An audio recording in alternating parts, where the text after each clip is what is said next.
Hello, this is Clayton Smith, cybersecurity specialist for Cisco. And today I want to show you Cisco Threat Response, our threat hunting tool. So Cisco Threat Response was developed to really answer some very specific questions for customers that are utilizing some of our products, which is, have we been targeted and have we been impacted? And then help with that investigation for any piece of malware or incident within the environment. So let's start by looking at the Cisco Threat Response dashboard. As you'll notice, it's a very clean dashboard. It's as simple as loading any sort of log entry, IP address, domain, IOC of any type into this area and then simply clicking investigate. I'm going to show you how we make that even easier here in just a moment. But if this is your first time using Cisco Threat Response, you'll notice that we've got some really great places on the getting started. So if you need to configure modules that go into, and you'll notice the modules are right up here. If you need to figure out how to configure your individual modules, we actually have some how-tos right here. If it's your first investigation, then this is just a really great way to run through a couple of IOCs that we have for you to investigate. And then if you need any help with any sort of help topics, there's some great videos and help topics that are included here. But let's go to the use case. So let's say that the CEO of the organization is watching MSNBC and he comes in and it just so happens to be, this is the morning of Friday, May 12th, 2017, a day that many of us security professionals will remember really well.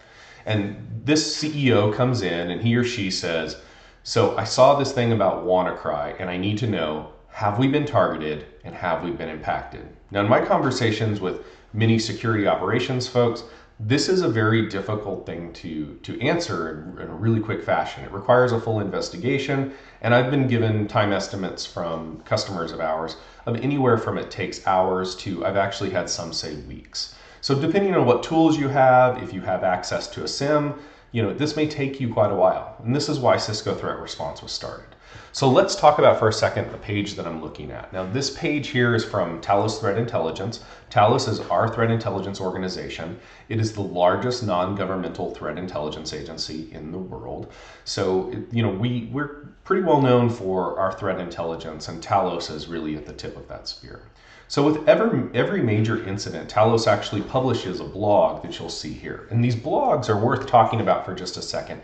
It gives all kinds of information, including an executive summary of what's going on. It talks about the infrastructure that's involved. It talks about specific malware analysis. It shows what the end user is going to be seeing if they're infected with this. But a couple places I want to point out that are really important to us.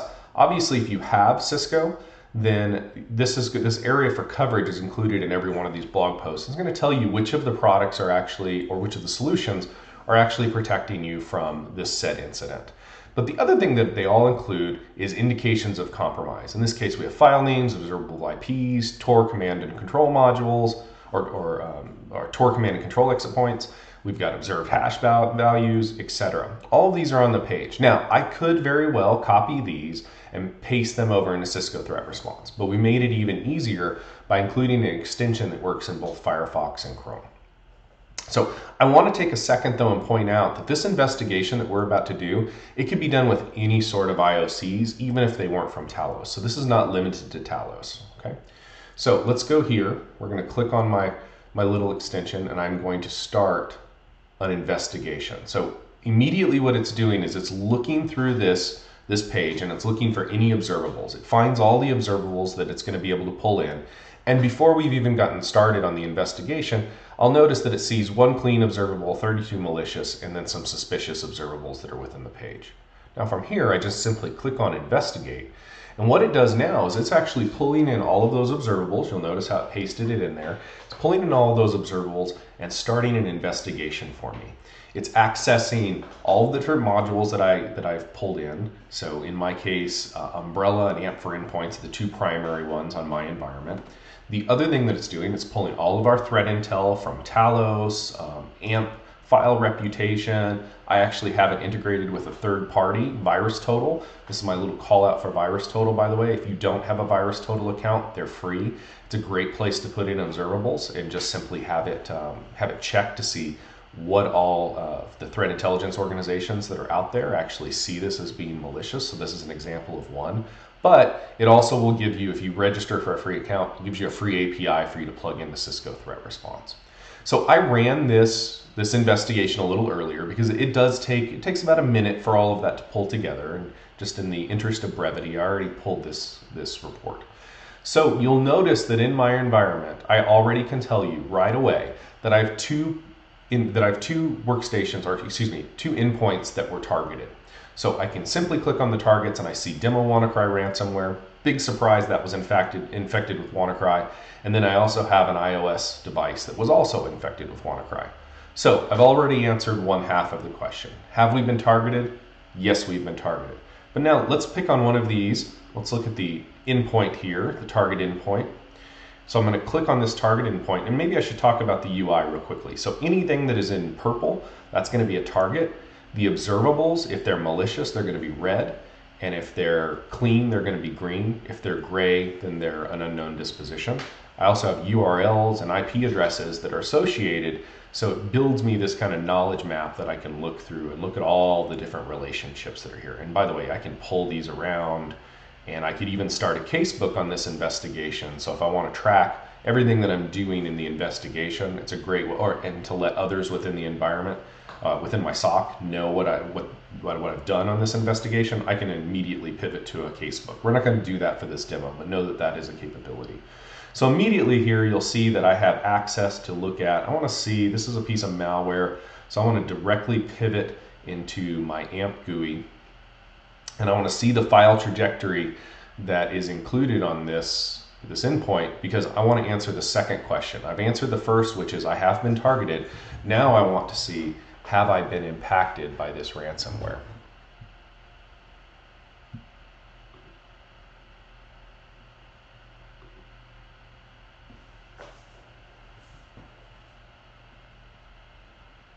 And you'll see as I pivot in here, you'll notice that this is actually set up in audit mode. So typically when you'd see a red, we'd immediately do a block against that. But you can see, I'm going to click on one of these red, and you'll notice over here, that wasn't quarantined.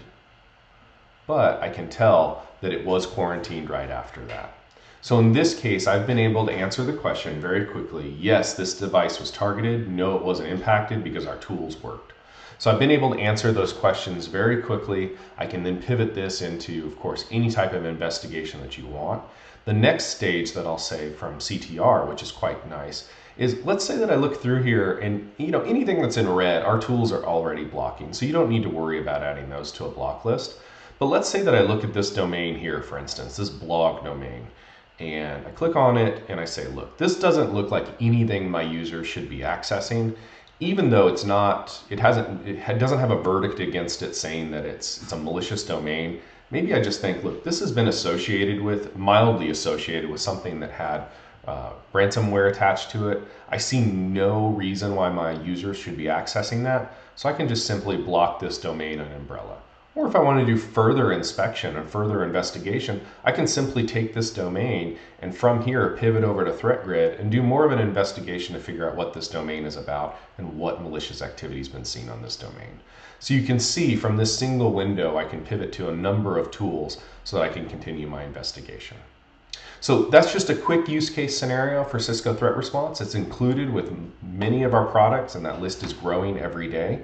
So again, this is Clayton Smith, Cybersecurity Specialist for Cisco. I'm at CLAYTSMI@cisco.com. Please reach out if you have any questions. Thanks.